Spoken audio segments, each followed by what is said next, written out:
Good afternoon, all. So let me start the most important session for Ukraine, because without the green energy, Ukraine will not survive. Because this is the most resilient, the most prospective, the promising. Although we've heard about the development of nuclear energy, but I will try to prove to you that green energy is the most attractive for the investment and the fastest for the regulation of the whole energy sector in Ukraine. So let me start with the words that Ukraine is now at the beginning of the first stage of the development, and while before we were talking about the survival, today we are talking about the growth. Ukraine is fighting for its freedom, for its independence.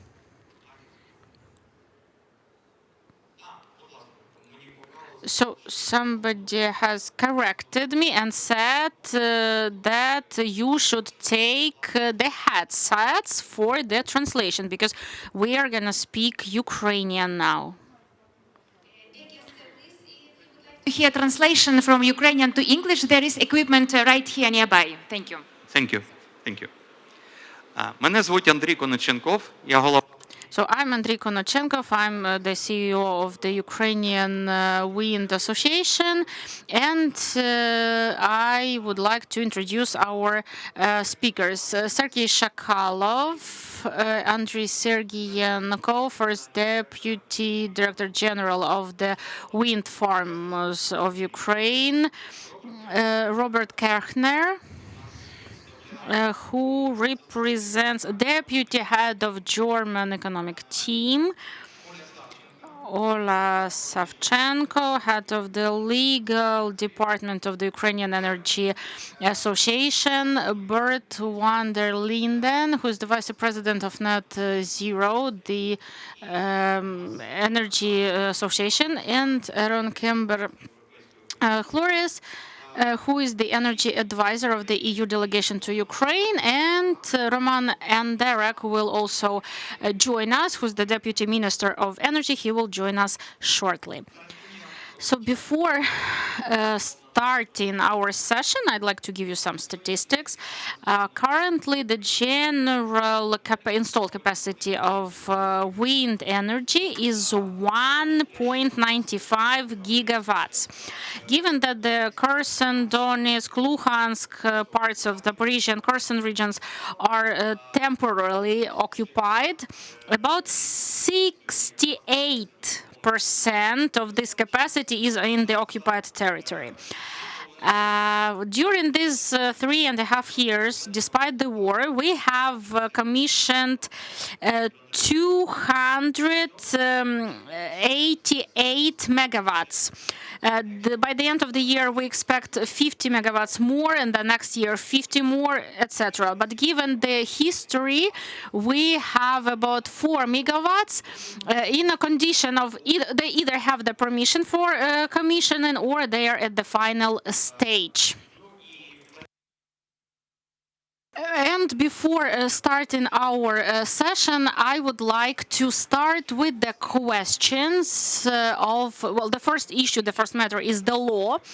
The legislative framework is what influences the development, this ability to speed up the construction, not only of wind, but also of solar power, of biopower. So, Olha, what are the key legislative amendments that affect the speedy development of the sector? Thank you, dear colleagues. I'm happy to because, well, answering your question, the war is the incentive, the stimulus for creating faster developing of the new technologies, and basically everything, including raising the investments, starts with that. So I'll be brief without the long names of the laws and legislative acts. So the issue of land. Since 2019, constructing the generation units is possible on the land of energy and also industrial lands, transport lands, and logistics and defense lands. So if you have a land plot of a certain purpose, intended purpose that I've just mentioned, you can build on it. Additionally, we have a regulation that lets us change the intended purpose of the land plot. This can be done through the conclusion of an expert, an architect. And while earlier the change of this intended purpose lasted over a year, now it can be done within 4 months. So the next question, the next issue is of technical conditions. Ukraine basically does everything to make this process quite transparent, but what was useful when implemented by one of the law. Now we can reserve the capacity for 5,000 euros per kilowatt, but this lets you reserve the capacity of the power station you want to join, and along with the raising investments, with some technical issues, you can reserve this capacity. There are certain nuances about the planning, about the payments, but the legislative benefit is that we have, as an association as well, we are able to contact the government all the time, and we really do that, and they hear our voices, and so our suggestions are implemented to some extent. Another important point is that we have introduced a lot of rules for additional capacity. Cable pooling is one of them.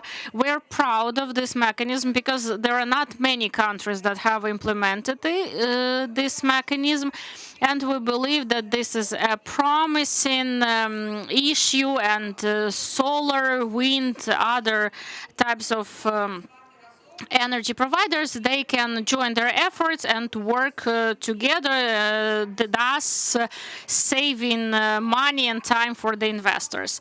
The association has created the committee on energy storage because we believe that this is what's really needed by Ukraine now. There's huge demand for that now, and also there's a lot of legislative amendments in terms of energy storage. So the battery can be used on the land of every intended purpose. Also, we have implemented the programs where providers can take part in bidding processes. Also, that's how we settle the issue of canceling the fee for distribution. Well, that's what we have that's the work in the progress. I believe that these are the key aspects. Thank you, Ola. Well, there's Polina Korchak there. I didn't notice her at once, and I didn't introduce her. Polina is a head of the economy and finance department in DTEC, which is the biggest energy provider and generator now in Ukraine.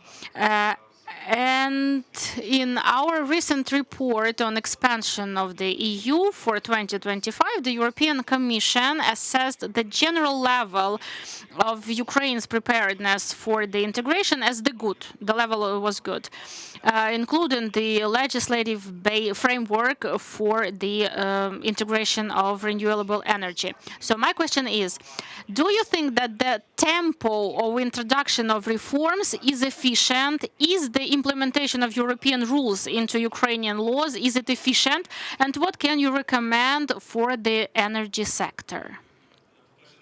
Thank you. So I'll start in Ukrainian and then I'll switch to English. I'm really happy to join this panel. You know that the EU is for EU. This is one of the top priorities. And now during the Russian attacks, the wind and solar generation of wind and solar energy, the energy storage are the issues of matter of our security as well. That's why I'm very happy to be here. Just to make sure I pass my messages right. So as you mentioned, Andrei, we just published our enlargement report, which evaluates Ukraine's progress and kind of last year's event in various sectors of the EU acquis. And there was some progress made by Ukraine, and also the overall level of EU acquis alignment is evaluated as good. But still, what remains outstanding are really key important priorities. We are in the final stages of the electricity integration package, which was already passed the first reading in the Rada, and the Energy Community Secretariat, the Commission, and the Ministry, and all stakeholders, the Rada, are working everyone really together to finalize this piece of legislation, which is a key to Ukraine's really path to Europe in the energy sphere. So electricity integration package, then strengthening the independence of the regulator. This is a key requirement under the Ukraine plan as well. These things to create a market which is transparent, which is regulated in a transparent and objective way. This will be absolutely key to attract investments to renewable energy. Also, to remove price signals which are distorting the market, wholesale electricity price cap, a gradual phase out of public service obligations. These will be, over the coming months and years, tasks which we will have to undertake as Ukraine will be coupling with the European energy markets. So I think there has been progress made. We are working together, but still there are really key priorities which have remained. Thank you. Дякую, Пароне, за таку відверту відповідь. Thank you very much, Roman, for this sincere answer. From 2019, the system of tariffs enabled investors to start working quicker, and it really started the energy market from scratch. Now this tool, now Ukraine has already exhausted this tool, and how can we switch to a system of not different grants or subsidies, but to rainbow system to competition? In the EU, auctions are used the most. In our case, auctions were not popular last year, but this year we saw some positive changes. And I would like to ask a question to Angela from Western Ukraine. Could you please tell us about auctions in the EU and what we have to pay attention to in order to have successful auctions in Ukraine? Thank you very much for the question. Dear guests, dear friends, thank you very much for inviting me here. It is true that introducing auctions is another step in achieving green transition, green energy. These are world and European trends, and in case of Ukraine, we had the stimuli after accepting the National Energy Plan.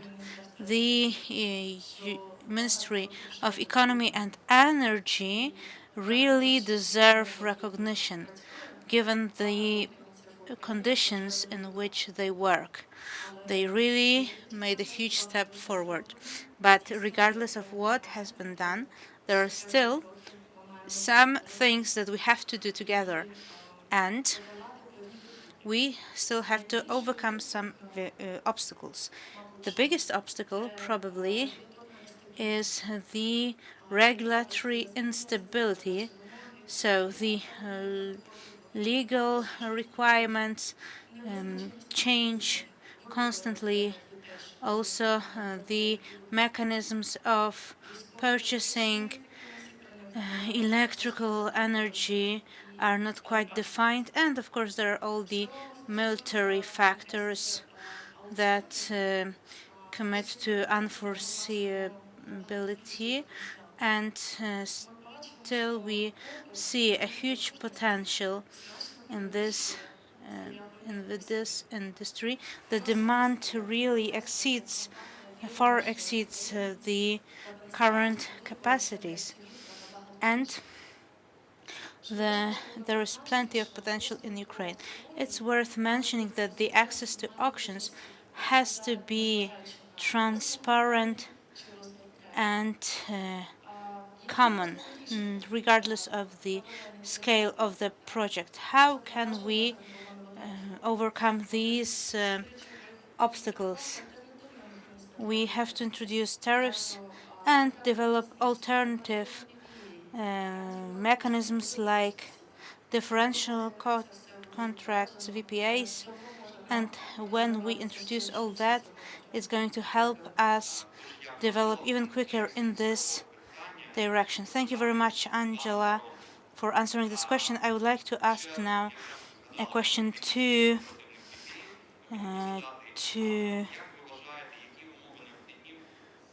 Arona, to Aaron. Uh, Fellow panelists, I think that what we see is there is, of course, a lack of corporate off-takers, but beyond that, what has been mentioned is regulatory stability. So we need, again, I get back to this strong, independent, and stable regulatory oversight, and then the price stability. So we have some uncertainty in 15, 20 years time, and we are working with the EBRD, and perhaps I will expand on this a bit later, but we are working on various risk mitigation mechanisms that can address these issues about the price signals. So, and then we are hoping indeed that also there will be more and more off-takers as we are entering into the reconstruction phase. Thank you. Дуже дякую. До нас якраз от прийшов Роман Андарак, заступник міністра. Thank you very much. We have just been joined by Roman Andarak, Deputy Minister of Energy of Ukraine, and we have a very interesting question to you, because we have a national development plan, climate plan, that intends to add another 40 kilowatts until 2030, and the Ministry of Energy forms the energetic strategy of Ukraine. What is your role in recovery? Our panelists have just mentioned that they see no alternative to nuclear energy. What is your take on that? Thank you very much, Andrei, for inviting me. Good afternoon, everyone.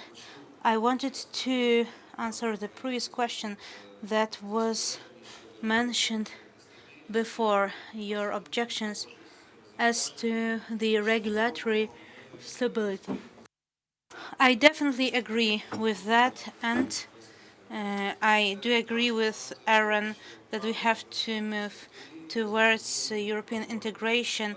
We have to be stable and comprehensible and transparent. And we are working on amendments and proposals. There are to our law, and there have been 250 pages of them. And when it comes to the law on electrical energy reintegration, it's still being worked on. Currently in the EU,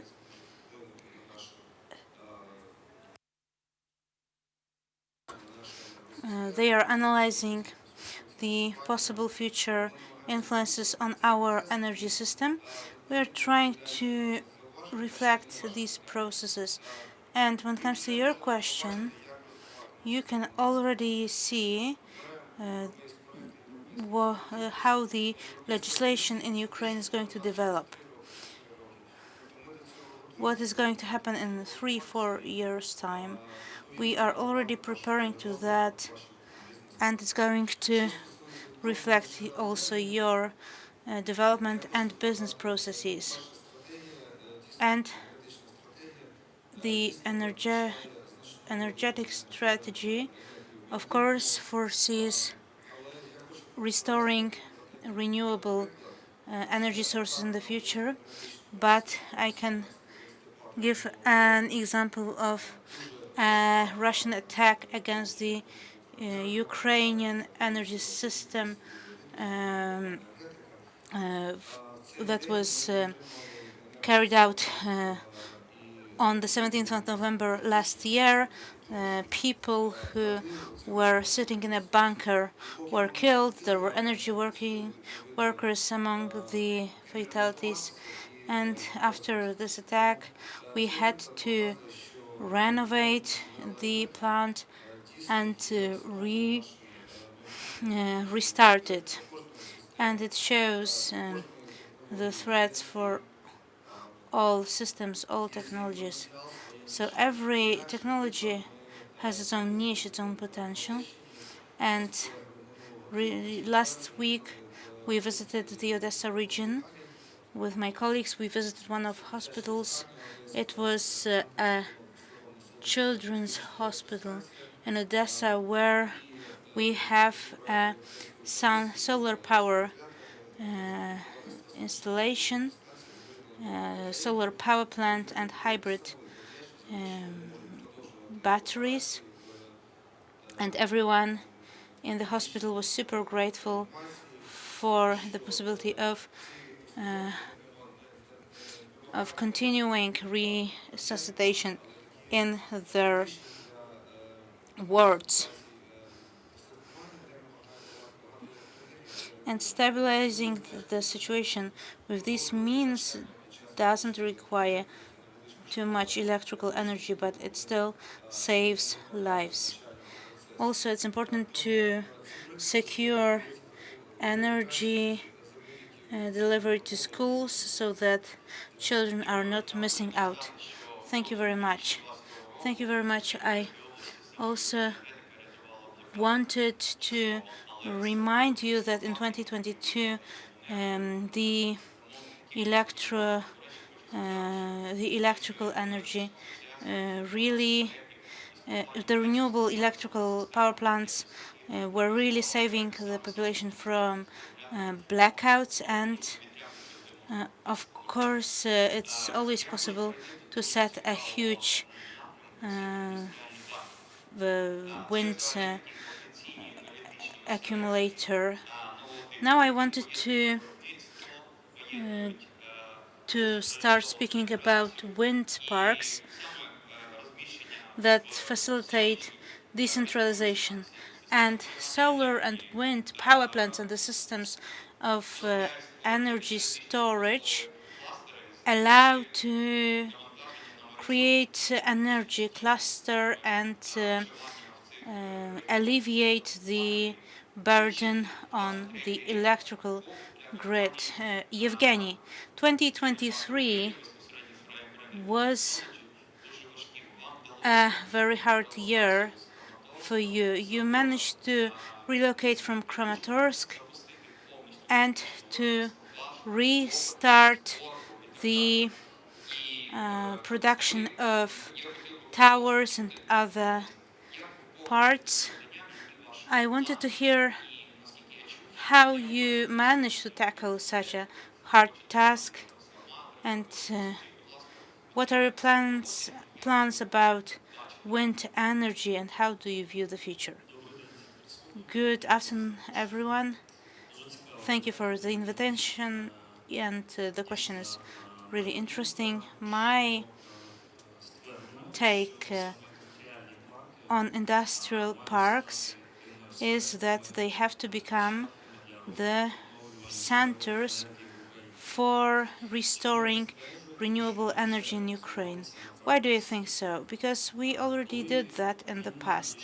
In practice, when the war came very close to our town, we decided to relocate, and we decided to preserve our local production, our engineers and construction workers, and the life has shown that it was the right decision, because we created an industrial park where we were able to restore the main part of our machinery production business.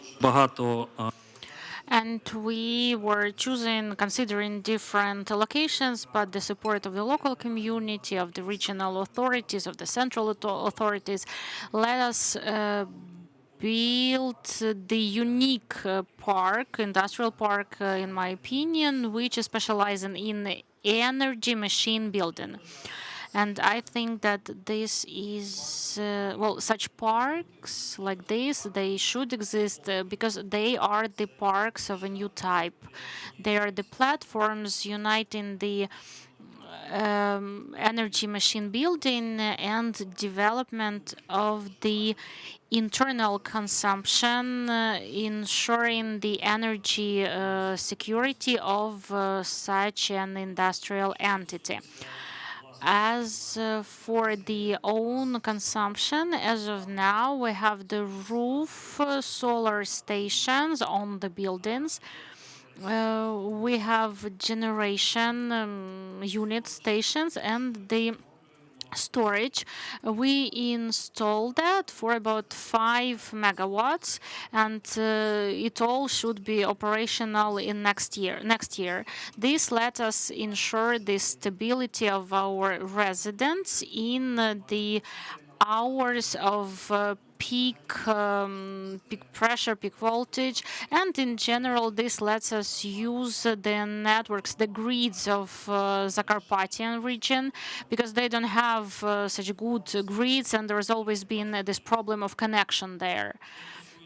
As for the operation of the park, we and our residents, we have already created 2,500 jobs, and for the past few years we have paid 400 million hryvnias to the state budget. And the key specifics of our company is the production of wind turbines. And now we have 30, we process 30 wind turbines. Their nominal capacity is about 150 megawatts, and we have ambitious plans of making 100 turbines per year, but we will not stop on just the localization of separate units. This year already we see the first Ukrainian elements of those turbines, and obviously now we are negotiating on modernization of transformator parts and reductor parts or elements. In my opinion, these parks, they are more than just the territories where some preference regimes. They are the territories where the platforms where the energy of Ukraine power system should be renewed. Thank you. The law, the act of the EU on the The Net Zero Industry Act, adopted in 2024, aims at strengthening the position of green technologies, of wind turbines, heat pumps, other types of equipment. And the development of the base for this green technology will let Ukraine cover the needs for the capacity in the conditions of this the situation. So my question is to Robert. Your institution has just made recently research on localization of green tech in Ukraine, integration into modern chains of value-added chains. So please share the key outcomes and findings, and how did you manage to collect the information in Ukraine? What were the sources you used, and what are your conclusions? How will it work in Ukraine? Yes, thank you very much for the question and also for the invitation. Indeed, we have recently published a study on the potential of different green value chains in Ukraine. Wind was one among them. The other two were solar PV and battery storage. This work was funded by the European Climate Foundation, for which we are very grateful. Now, on the wind value chain, basically there are three strategic rationales why it makes a lot of sense to think about this in Ukraine. One is the domestic deployment. We have seen there are big plans, national plans, to expand wind deployment. We have last year also done our own assessment, quantitative assessment, the Green Marshall Plan for Ukraine, where we also foresaw a significant expansion in wind capacity in Ukraine. That is the first one. The second one is manufacturing as a driver for economic growth in the recovery and reconstruction. Manufacturing is very important for this process, generates jobs, value-added, high-skilled, high-wage jobs. So if we talk about green reconstruction of Ukraine, this has to be also really anchored in the industrial sector. And here we are talking about especially also these modern technologies. The third rationale is the EU integration, because also the EU has significant plans to expand deployment of green technologies. There's a huge market emerging, and we think Ukraine can very well integrate into this value chains by also following the EU accession process, by becoming more predictable, the investment climate improves, and so on. So also from that perspective, it's very important, a very important aspect in our considerations. Now on the findings, we obviously talked to all types of companies in the value chain, in Ukraine, abroad, developers, associations, IFIs, finance providers, and so on, to get a complete picture. We supplemented that obviously with statistical information from different sources.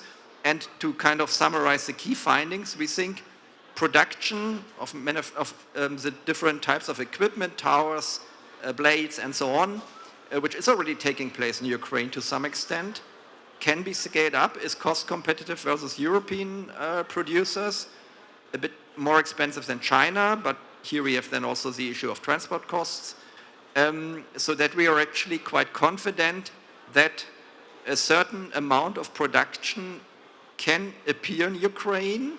So we had a kind of rough estimate of 2 gigawatt of capacity, which is utilized to 85% per year, and that would generate more than 6,000 jobs, would generate a value added of between 250 to 500 million euro per year. It would add export earnings, because I said an important part is also the EU market, and it would also offer additional tax payments to the budget. So all in all, a very, very interesting and promising way forward. Among the three value chains, we were actually the most optimistic on the wind sector, less so on solar and battery storage. But obviously for this, certain framework conditions need to be achieved. One was the market liberalization, so from the offtake side, that the products in Ukraine can be sold, a credible and sustainable support framework for renewables, market liberalization.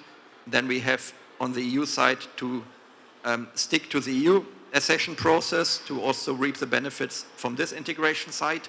And then obviously address two key challenges. That is a high cost of capital due to the war, but probably also in a post-war scenario, cost of capital will be high and manufacturing is capital intensive.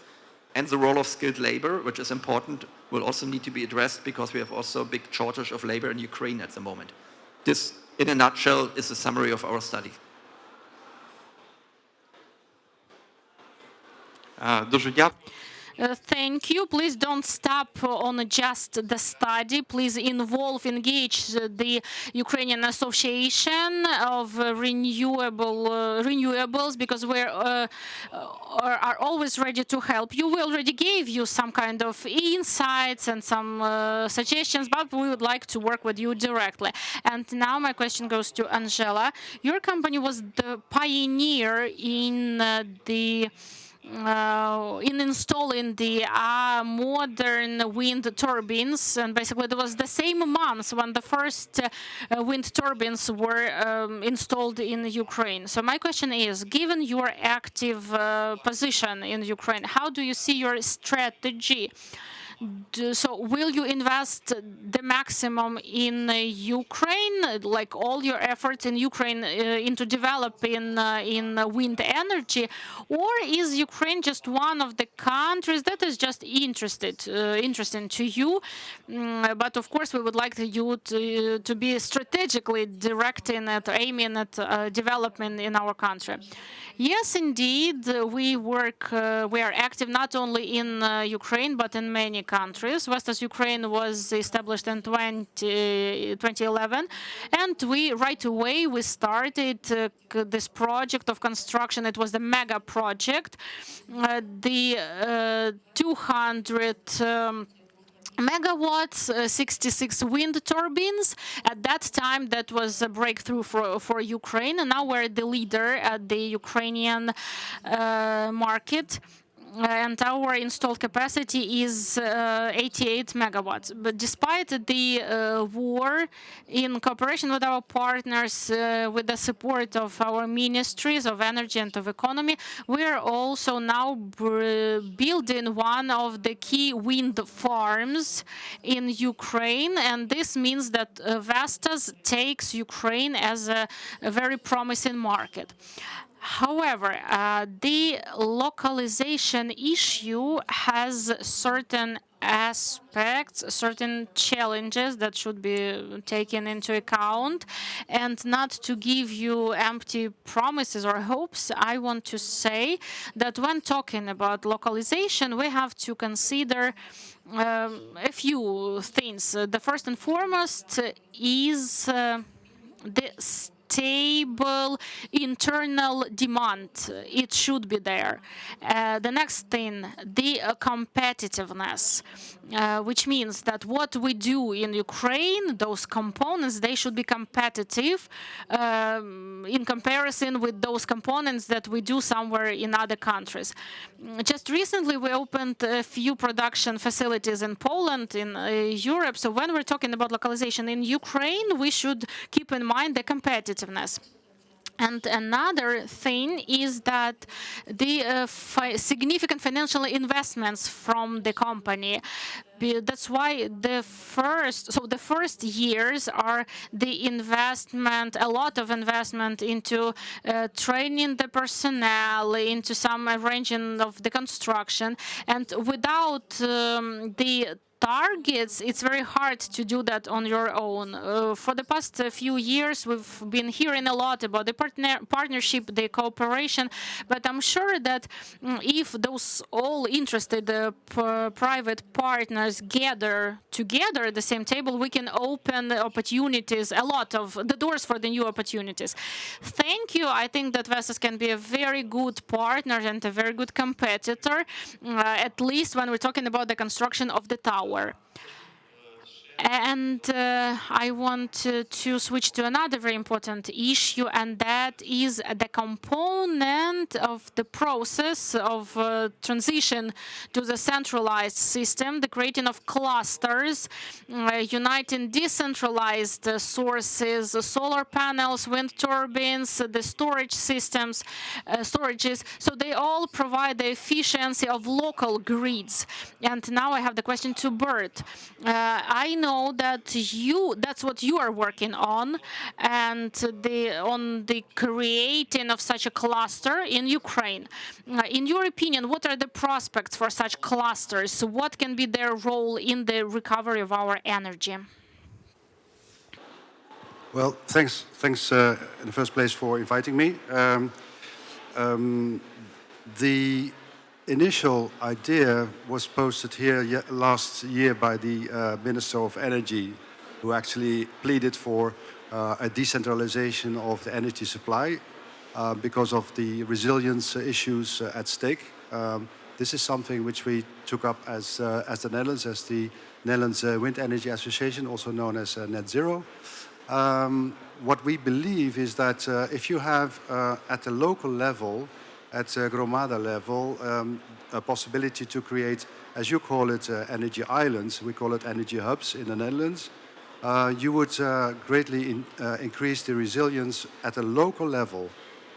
Sometimes you can see that there are plans to install wind turbines, for instance, but without storage or without solar panels, so that you do not have a complete system which can run almost continuously to serve the population or to serve specific public utilities such as Canal or in some cases also irrigation installations.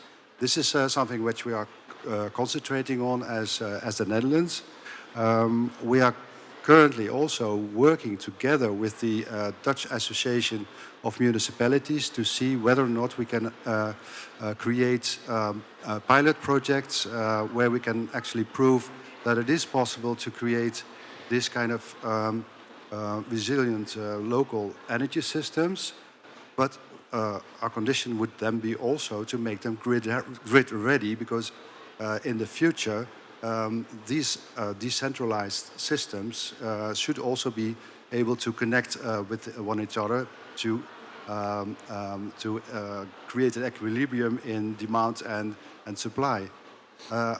If I may, I was quite triggered by Mr. Kirchner's remark on local production. Part of what we try to do is also to insert the option of creating local employment. We have OEMs, not the big ones such as Vestas, but we have OEMs of smaller wind turbines, and we are currently looking into the possibility of creating a supply line from Ukraine to OEMs in the Netherlands to actually insert those parts into the product line of our companies. Another aspect which I think is very important also in the local context is that we need to also invest in the O&M capacity of the municipalities. So there are talks already going on with other partners, European partners as well, but also in the Netherlands, about creating vocational educational capabilities, so that it is not about just delivering goods, delivering capital goods to Ukraine, but think in terms of the whole life cycle partnership. So we hope to be able to start with a 5-year program next year, if everything goes well, where we actually try to combine those elements.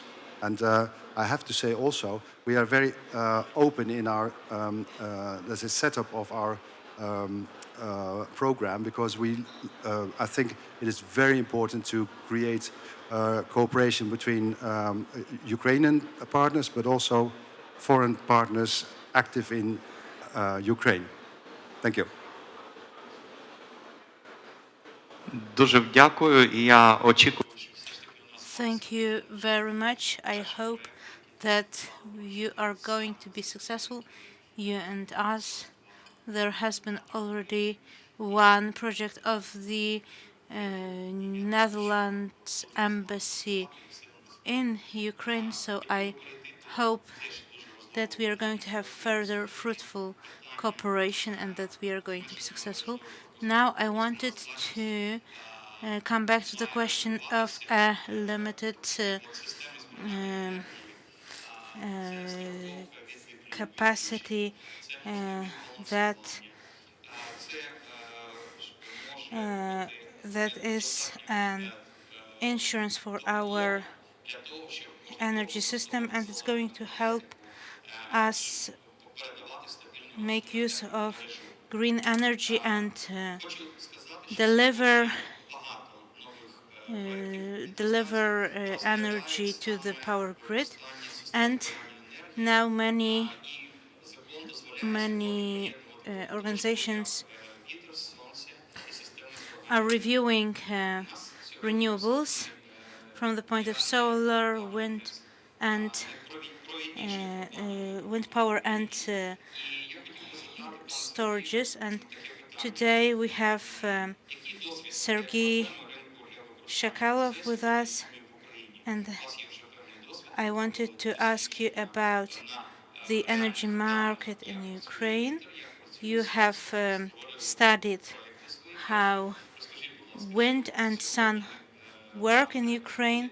Could you please tell us what we have to do in order to make the introduction of energy storage faster? Well, how can we use energy storages in our energy system? It's a tool that we can use in many ways. It's an indispensable part of the energy system in Ukraine. We can use energy storages together with generating power as stand-on solutions or together with consumers. And also, we can use it to perform different tasks or for different tasks that are using one technical solution. For example, we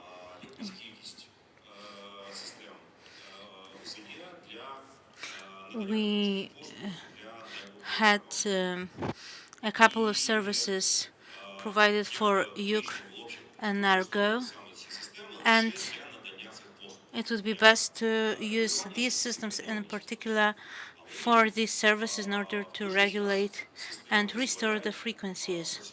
But the system also allows us to work with balancing market and perform time shifting, which leads to improving the commercialization of the project. It's very important, and I can say that we do a lot, and we also imagine the things that we can do quick. But there are still plenty of tools that we don't understand, we don't know how to use them in our energy system or to meet any other needs. Nevertheless, this tool is very powerful. Our modeling shows that the use of back energy storages together with wind parks can increase the profitability of any project by 4%.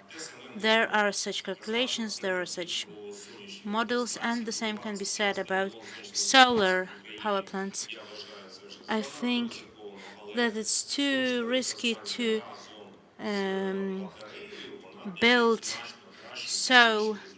solar power plants in Ukraine, but if we join them with electrical storages with batteries, then it's much safer. And let's imagine that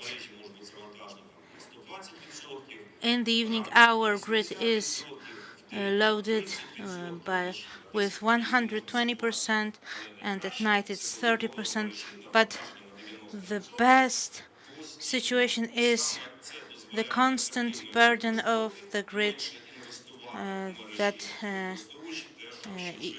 equals 90%, and we already have solutions that are using that. Now, where is the problem? Half a year ago, industrial solutions were really rare in Ukraine, but today we are speaking about hundreds of megawatt hours and storage systems. And it's going to continue increasing next year, and I am very confident that by 2030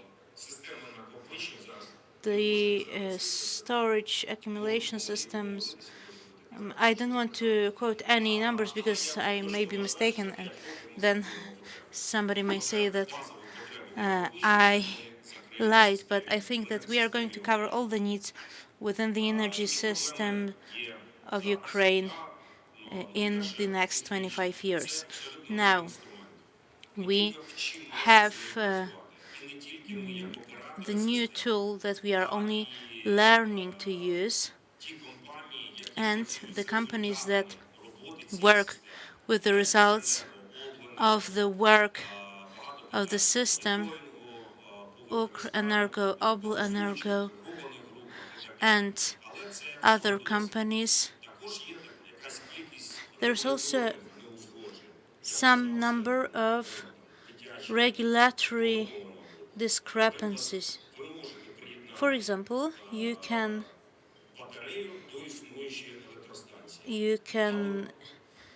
attach a battery to an existing power plant, but you cannot connect a power plant to an existing battery.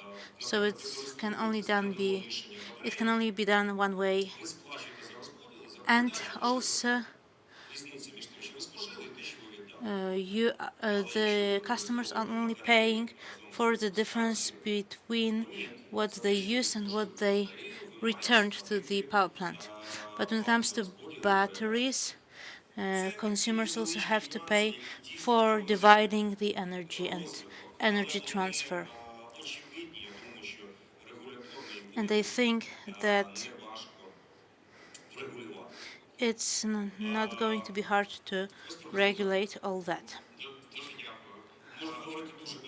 I can really speak for a long time, but my time is limited. Що в цьому році було впроваджено Thank you very much. I wanted to quote a statistic that last year 250 megawatts were introduced, and at least 400 megawatts are going to be introduced next year. So we are going to reach a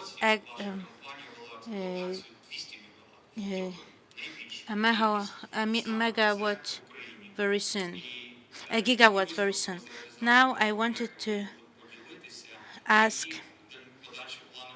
about the plans of your company. I know that today you are placing your bets on local operators. Do you plan developing any other electric power plants? Yeah. Actually, we are helping Ukraine to order the plan about these batteries, and it is something very needed in Ukraine. From my experience, I can tell you that Energo actions were a huge stimuli for many investors in Ukraine. And we also built 200 megawatt together with an American company, Mega Influence. And we also cooperated with consortia of Ukrainian banks that have guaranteed cash flow by UKRAINIAN, and it was a very huge incentive for them to join the project.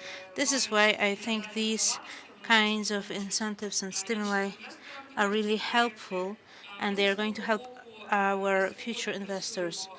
On my part, I can tell you that we are working from October And of course, everyone has these small problems when starting new projects, but we are coping with all that, and we are very happy with the first month of our works, and everything is working as we expected, and we really believe that this technology, as well as the market of auxiliary services, are going to keep developing, and our auxiliary investors are also supporting us.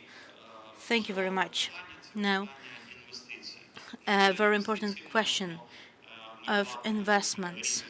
Without investments, we can have different strategies and make up plans, but we will not do anything without investments. Now, my question is to Paulina, the head of finance, and what is your take on international financing, and how would you propose to overcome the current obstacles, and what are the advantages of creating a fund in Ukraine for green energy? Indeed, I can share our experience. We all understand that Ukraine now needs new capacities, including the green tech ones. And the huge projects require international financing, Ukrainian financing. And on the one hand, we have some grants that can support development.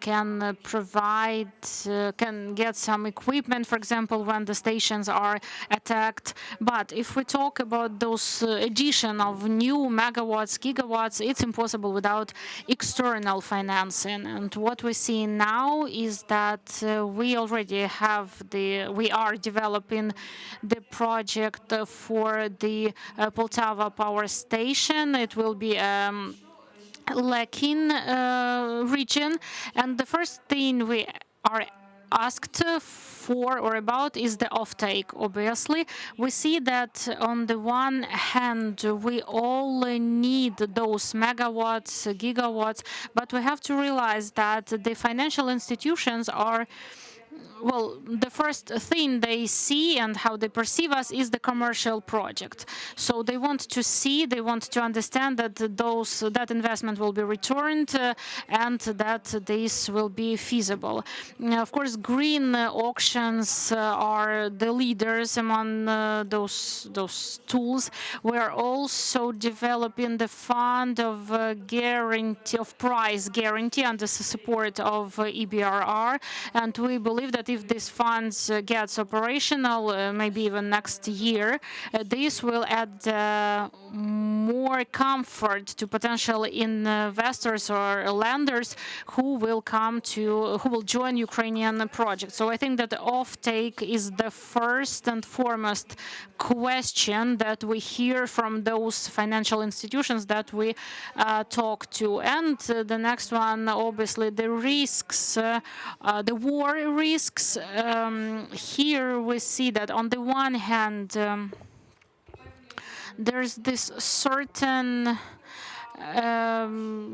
leak of takeaway of the brains, of talents, and the producers of the equipment that have traditionally been part of the PSC contracts. Now they are not ready to be present in Ukraine. There are many investors who now join the projects and they see the problems, the challenges, and they leave.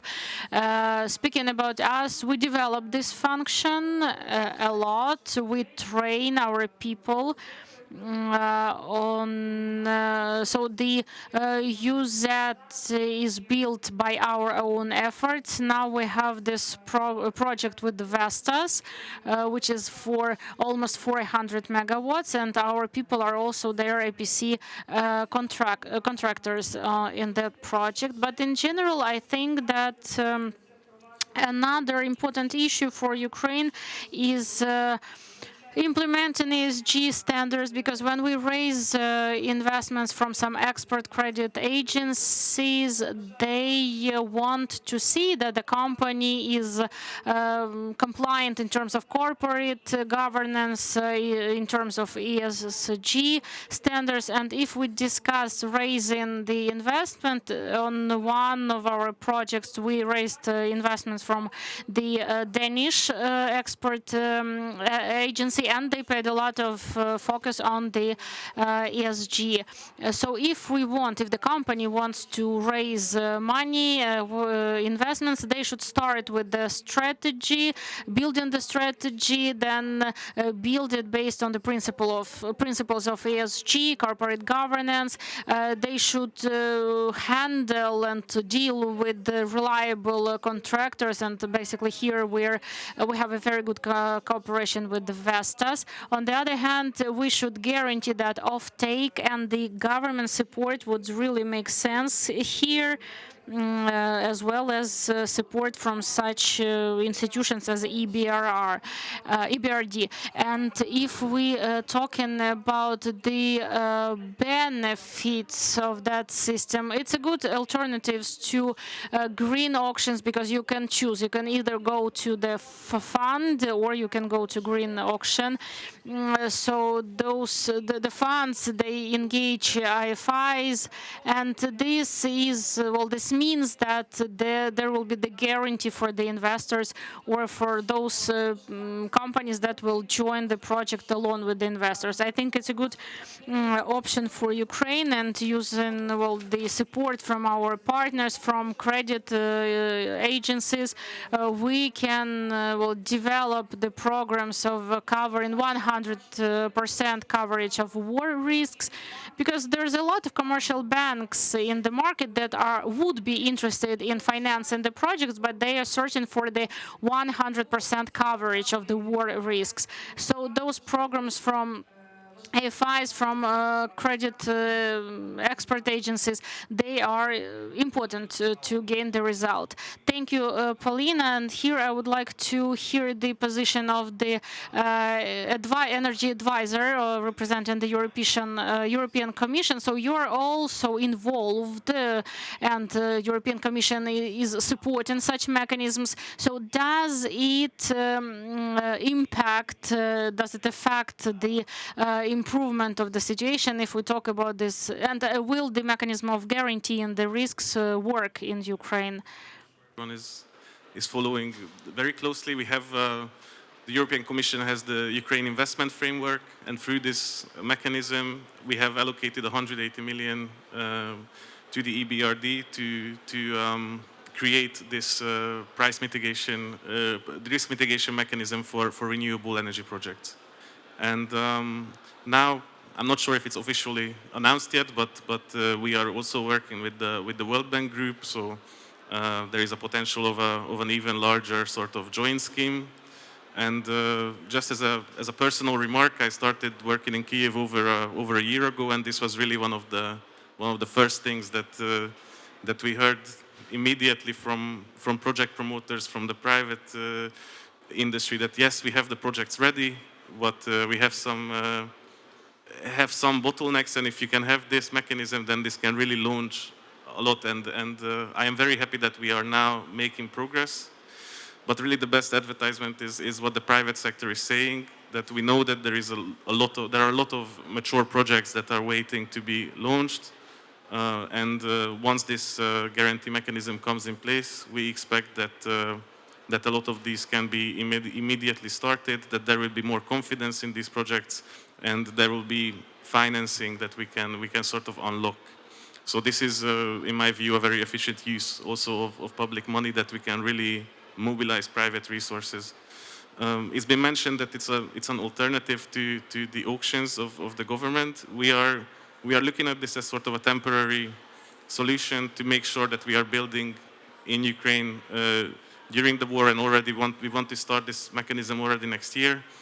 But at the same time, we are working very closely with the Ministry of Energy also to improve the auction mechanisms that they are running, because in the medium term, that's also our common goal to have successful auctions via the guaranteed buyer as well. So we are, yes, overall very positive on this scheme, and I hope that soon we can have an official announcement also of the of the World Bank Group joining if this will materialize in the coming weeks.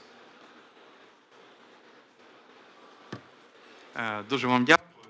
Thank you a lot. And I would like to ask you just very brief express questions. Just in 2 or 3 sentences, how do you see the development of green tech till 2030? But in real terms, not according to what's written on the paper, but how do you really see it? And what could have we achieved, what can we achieve by 2030? So starting with the Energy Ministry.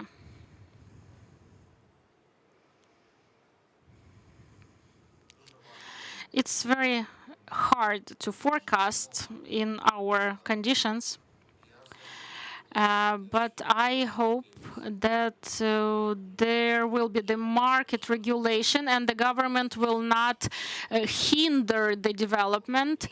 So there's the huge desire to work, and we've heard that there's a big demand for equipment, a big desire to implement the projects. I don't want to just misinform you about the numbers, but I think that we'll have much more projects, in fact, that I'm thinking about. We always say that there are big challenges, but they will also create new opportunities. So I'm very optimistic here. And in the European Union, we look at Ukraine as the green giant. Giant in the future. So yes, very optimistic about the potential of Ukraine in the green generation. Thank you. Поліна. We are not waiting for the future. We are making some steps already today so that in 5 years we see Ukraine green and independent. And I think that with the help of our collaborations, our cooperations, everything will be good. Bert? First of all, I hope there will be peace. And secondly, I think we should be optimistic because of the interest of all parties concerned into greening the energy system. Personally, I hope that our programs will also yield concrete results in various gromadas. And one specific wish and, let's say, thing which we are striving for is also to be able to be, as the Netherlands, instrumental in finalizing the legislative framework for offshore wind development. Якраз Оля може відповісти. So maybe Olga will add up to about the legislative framework. So our nearest future is I see that we will continue the preferences for export, and that program, we hope that program will include the wind turbines for building new wind farms. And as for strategies, our strategies are great. They are reasonable, they're grounded, and I see them implemented in future with the maximum support, and this alone will be enough. The next thing, while the enemy is there at the frontiers, at the borders of Europe, not Ukraine, our goal is the development, and the second point is the decentralization. We have heard how much Ukrainian business we have, and Ukrainian business uses the recommendations of the American President John F. Kennedy, who said, don't ask the government what they did for you, but ask yourself what you did for the country. And so that's what we're doing. So this will be based, the development will be based on self-sufficiency, on ensuring own consumption needs, and on the accelerated development of the public-private partnership. Thank you, Robert. Yeah, regarding the manufacturing base, I would also be optimistic with the perspective 2030 if Ukraine stays on track, if it stays on track regarding the domestic deployment, if it stays on track regarding EU integration, if it stays on track regarding addressing the challenges for employing capital and labor in the sector. I think if Ukraine makes progress on these fronts simultaneously, then I think we have a very green manufacturing future ahead of us. Thank you. Angela? Vestas і подалі. Vestas keeps seeing itself as the leader of the Ukrainian market. We also see ourselves as a reliable partner, bringing new innovative solutions for the full and complete energy independence of Ukraine. We believe in the energy development of energy sector, of wind energy. So we plan to keep doing what we've been doing since 2020, to build wind farms, wind parks in Ukraine. We will deal with the localization, with deeper localization. We hopefully soon receive the completely Ukrainian-made wind turbine. We see ourselves as part of the supply chain for big turbine manufacturers. We're open to that. And obviously, maybe even earlier than 2030, we see the return of our capacities that were left in the occupied territories. Thank you. Year 2030, 2029 are going to be years of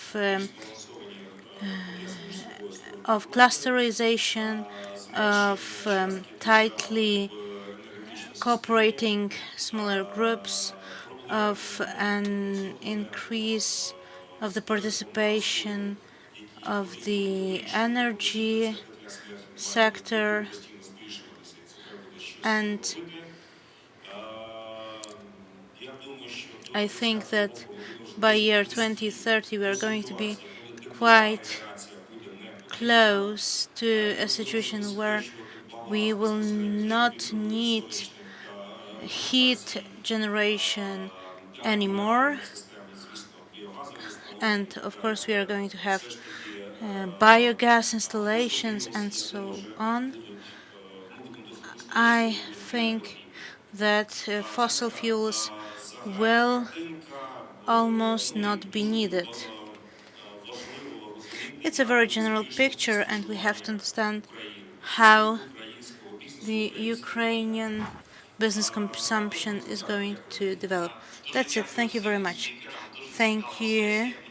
Many thanks to all the speakers. A very interesting sessions. I think everyone, including the audience, are going to like it, since we had a 10-minute delay for our session. I would like to invite you to a group photo, and then we are going to leave the stage to make room for the next session. Thank you very much.